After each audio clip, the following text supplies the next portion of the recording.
खूप जुनी गोष्ट आहे। एका जंगलामध्ये एक ऋषी आपल्या आश्रमात राहत होते। ते विद्यादानाचे काम करत होते। त्यामुळे दुरून दुरून शिष्य त्यांच्या आश्रमात विद्या शिकण्याकरता येत असत। त्या गुरुचे ज्ञान देण्याची कला फार वेगळी होती।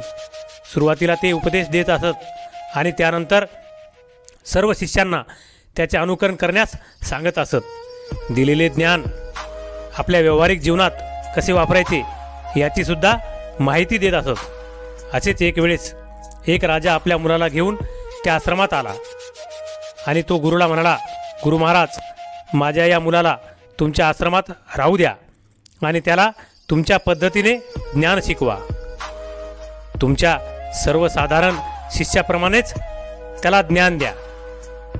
त्याला राजाचा मुलगा आहे म्हणून वेगळी वागणूक देऊ नका। तुमच्याकडील सर्व शिष्य समान, त्याचप्रमाणे त्याला वागणूक द्या।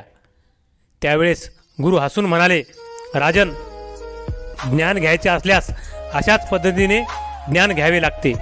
या ठिकाणी ज्ञानदात्याजवळ राजा आणि रंक सारखेच असतात। तो सर्वांना समान ज्ञान देतो। आणि ते गुरु त्या राजाच्या मुलाला म्हणाले, तू स्वतःला फार मोठा राजाचा मुलगा समजू नकोस, तरच तुला या ठिकाणी ज्ञान व्यवस्थित प्राप्त करता येईल, जेणेकरून तुझ्यात अहंकार राहणार नाही। या सर्व विद्यार्थ्याप्रमाणेच साधारण विद्यार्थी समजून ज्ञान घे। आणि गुरु राजाला म्हणाले, राजन, तुम्ही काही काळजी करू नका, तुम्ही निश्चित जा, मी तुमच्या मुलाला सर्व ज्ञान शिकवीन। असे म्हटल्यावर तो राजा परत निघून गेला। गुरु त्या राजाच्या मुलाला घेऊन एकांतात गेले। आश्रमातले सर्व मुले राजाकडे पाहत होते, कारण की जेव्हा राजा आश्रमात आला होता त्यावेळेस त्यांनी त्या मुलाला आपल्या रथामध्ये बसवून आणले होते। म्हणून सर्व मुलांच्या लक्षात आले होते की हा राजाचा मुलगा आहे। सर्व मुले राजाच्या मुलाकडे आकर्षित झाले। गुरुने ज्यावेळेस त्या मुलाला एकांतात नेले त्यावेळेस तो मुलगा रडायला लागला, कारण तो 10 वर्षाचा। इतक्या कमी वयात राजाने त्याला आपल्यापासून दूर केले। वडिलांच्या आठवणीने तो जास्तच रडायला लागला। त्यावेळेस गुरु त्या मुलाला म्हणाले, बाळा, मी तुझे अश्रू पुसणार नाही आणि मी तुला चूपही बसवणार नाही, कारण आज जर मी तुझे अश्रू पुसले तर उद्या तू एकटा असल्यावर तुझे अश्रू कोण पुसणार आहे? हे नेहमी लक्षात ठेव। माणूस एकटाच येतो आणि एकटाच परत जातो। जेवढ्या लवकर तू या गोष्टी समजशील तेवढ्या लवकर तुला आत्मज्ञानाची प्राप्ती होईल। जो माणूस एकटा राहायला शिकेल तोच स्वतःसोबत प्रेम करेल, आणि जो स्वतःसोबत प्रेम करेल तो कोणाच्या जाण्याचे दुःख करणार नाही। हळूहळू तुला आश्रमातल्या सर्व गोष्टी माहिती होतील। हळूहळू या सर्वात तू मिसळून जाशील आणि तुला हा आश्रम घरासारखाच वाटेल। अशा प्रकारे संध्याकाळ होत होती, म्हणून ते गुरु त्या मुलाला घेऊन आश्रमात परत आले। त्या मुलाच्या एवढे लक्षात आले की आपल्याला शांतप्रिय आणि ज्ञानी गुरु भेटला आहे। जेव्हा तो राजाचा मुलगा रात्रीचे जेवण करण्याकरता भोजनशाळेत आला त्यावेळेस त्याच्याजवळ आजूबाजूचे बरेच विद्यार्थी आले, कारण की त्यांना माहीत होते हा राजाचा मुलगा आहे, त्याच्याकडून आपल्याला भविष्यात काही ना काहीतरी फायदा होईल म्हणून। परंतु काही विद्यार्थी असे होते, ते एकटेच बसून जेवण करत होते, कारण ते या दिखाव्यावर विश्वास करत नव्हते, त्यांचा स्वतःच्या कर्मावर विश्वास होता। अशा प्रकारे त्या राजाच्या मुलाचे भरपूर मित्र झाले। तो त्यांच्यात मिसळून राहू लागला। जसे महालामध्ये त्याच्या आजूबाजूला दासदासी होते, त्याच प्रकारे या ठिकाणी आजूबाजूला त्याचे मित्र होते। अशी गोष्ट नव्हती की जी गुरुला माहीत नव्हती। गुरु या सर्व गोष्टीवर लक्ष ठेवून होते, कारण सर्व गोष्टी ज्ञान आणि उपदेश देऊन चालत नाही। काही गोष्टी मुलांना साक्षात्कार देऊनच शिकवाव्या लागतात। गुरुला माहीत होते याला मी समजून सांगण्याचा प्रयत्न केला तर हा समजणार नाही, याला अनुभवातून काहीतरी शिकवावे लागेल। हे शिक्षण देण्याकरिता गुरु एक दिवस त्या मुलाला एका उंच डोंगरावर घेऊन गेले आणि त्या ठिकाणी त्याला म्हणाले, तुझे ज्ञान पूर्ण होत आहे, आता फक्त एक शेवटची परीक्षा आहे, तिच्यामध्ये तू पास झाला तर तुझ्या घरी परत पाठवता येईल. त्या मुलाला आनंद झाला. त्याला वाटले आज रात्रभरच या ठिकाणी थांबायचे आणि उद्या आपल्याला आपल्या घरी जायला मिळणार. त्याने गुरुला विचारले, या ठिकाणी रात्रभर मी काय करायचे? त्यावेळेस गुरु म्हणाले, तुला या दगडाच्या पाठीमागे लपून बसायचे आहे आणि या ठिकाणी दररोज रात्री एक गरुड येते. ते गरुड काय करते हे आपल्या चणाक्ष बुद्धीने लक्ष ठेव. त्याची काम करण्याची पद्धत लक्षपूर्वक बघ. आणि तसेच सकाळी एक मेंढपाळ या ठिकाणी आपल्या मेंढ्यासह येतो. तुला त्या मेंढ्याच्या हालचालीकडे लक्ष ठेवायचे आहे. हे लक्षात ठेव. रात्री गरुडाच्या हालचालीवर आणि सकाळी मेंढ्यांच्या हालचालीवर लक्ष ठेवायचे आहे. आणि काय घडते ते मला येऊन सांग. तू जर योग्य आणि व्यवस्थित उत्तरे दिली तर मी स्वतः तुझ्या घरी येईल आणि तुझ्या वडिलांना सांगेल, हा आमच्या आश्रमातील सर्वात ज्ञानी विद्यार्थी आहे. असे म्हणून गुरु आपल्या आश्रमात वापस गेले आणि तो मुलगा त्या ठिकाणी त्या दगडाच्या पाठीमागे लपून बसला. रात्री बऱ्याच वेळानंतर त्या ठिकाणी एक गरुड आपल्या मुलासह आले. राजाच्या मुलाने त्या गरुडाकडे रात्रभर बारीक लक्ष ठेवले आणि सकाळी एक मेंढपाळ आपल्या मेंढ्यासह त्या ठिकाणी आला. आल्याबरोबर या मुलाने एक अभूतपूर्व दृश्य पाहिले. त्याने पाहिले ते गरुड मेंढीच्या छोट्या पिल्ल्याला उचलून आकाशात निघून गेले. त्याने त्या छोट्या पिल्ल्याची शिकार केली होती. हे सर्व पाहून तो मुलगा आश्रमामध्ये आपल्या गुरुजवळ आला आणि आपल्या गुरुला प्रणाम करून म्हणाला, गुरुदेव, तुम्ही आश्रमातल्या सर्व मुलांना या ठिकाणी बोलवून घ्या. मी आश्रमातील सर्व मुलांना त्या ठिकाणी काय पाहिले हे सांगणार आहे. सर्व मुले त्या ठिकाणी आल्यानंतर त्या राजाच्या मुलांनी सांगायला सुरुवात केली. तो म्हणाला, मी जीवनात खूप पक्षी पाहिले, परंतु गरुडासारखा पक्षी आत्तापर्यंत पाहिला नाही. गरुड हे सगळ्या पक्षात वेगळे आहे. उदाहरण सांगायचे तर पोपट सर्वांनी पाहिला आहे. पोपट जास्त बोलतो, परंतु उंच आकाशात उडू शकत नाही. या उलट गरुड खूप शांत असते, परंतु त्याच्यामध्ये आकाशाला गवसणी घालण्याची ताकद असते. जेव्हा एखादा गरुड आपली शिकार बघतो त्यावेळेस तो आपले लक्ष पूर्णपणे त्या शिकारीवर केंद्रित करतो. तो कितीही उंच असला तरीही आपले लक्ष पूर्णपणे त्या शिकारीवर केंद्रित असते. आज सकाळी जे गरुड मी पाहिलंय त्या गरुडाने त्या मेंढ्यांना शिकार केले नाही. त्याने त्या मेंढ्याच्या समूहातील एका छोट्या पिल्ल्याला शिकार केले. पहिली गोष्ट, या गरुडासारखे आपणही आपले ध्यान आपल्या लक्ष्यावर केंद्रित करायला हवे. कितीही अडचणी आल्या तरीही त्या लक्ष्यावरून आपले ध्यान भटकू द्यायचे नाही, परंतु पूर्ण एकाग्रतेने ध्यान ठेवायला हवे. दुसरी गोष्ट, त्या गरुडापासून मी शिकलो, गरुड नेहमी एकटे राहते. ते दुसऱ्या पक्षासोबत राहत नाही. आकाशात नेहमी एकटेच उडते.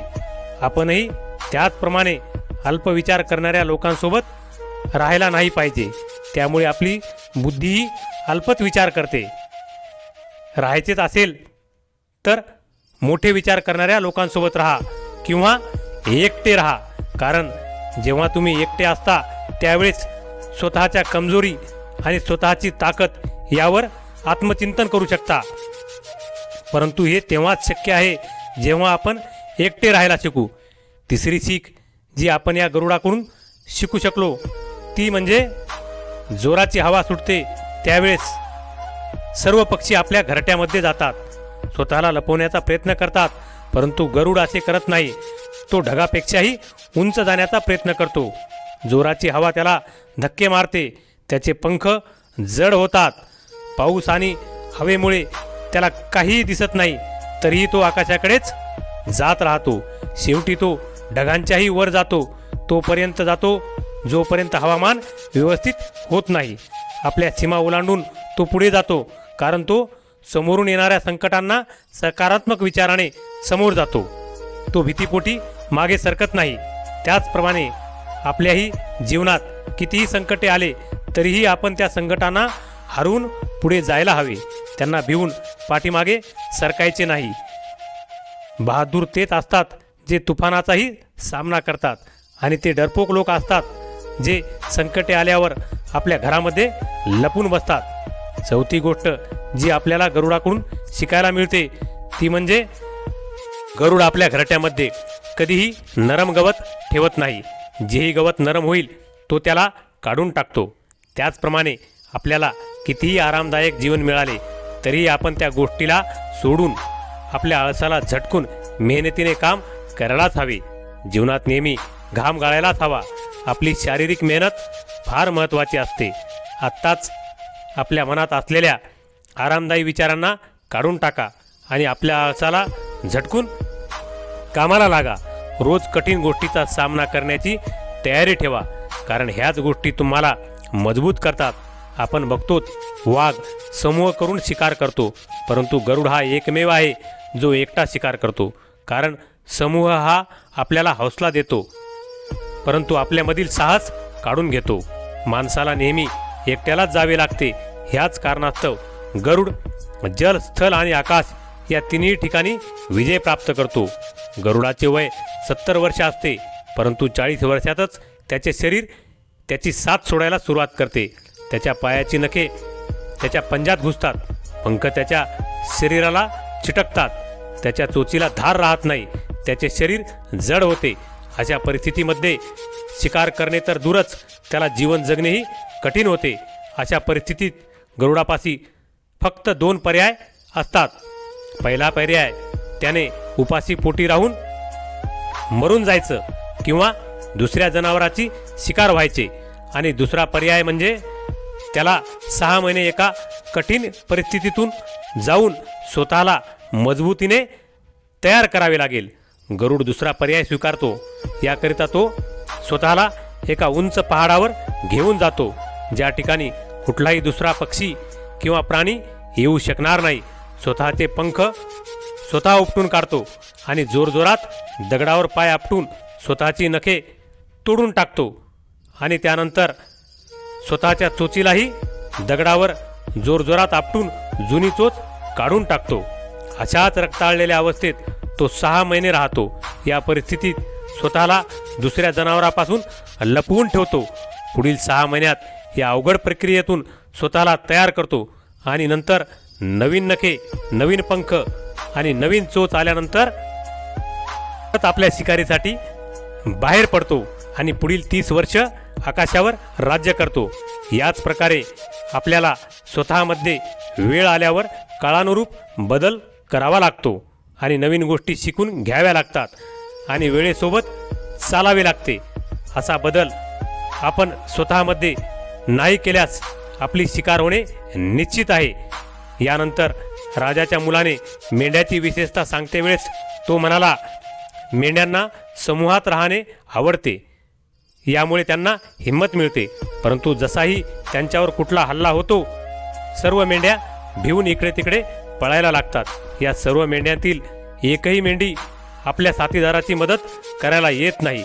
यापासून आपल्याला हेच शिकायला मिळते, आपल्यासोबत कितीही लोक असले तरीही त्यांचा विश्वास ठेवू नका.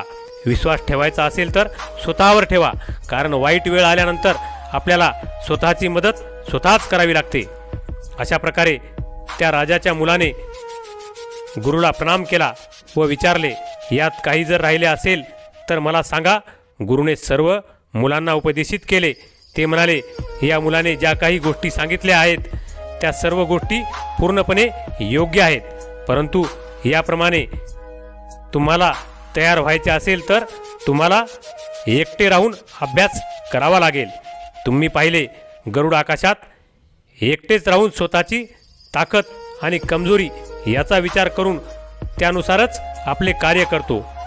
तुम्हालाही या गोष्टी शिकून घ्याव्या लागतील, त्यावेळेसच तुम्ही जगावर राज्य कराल. अशा प्रकारे गुरुने उपदेश संपवला आणि राजाच्या मुलाला त्याच्या घरी पोहोचवायला निघून गेले. मित्रांनो, या कथेपासून आपल्याला हेच शिकायला मिळते, एकांतात राहून आपण आपल्या कमजोरीला ओळखू शकतो आणि आपली ताकद वाढवू शकतो.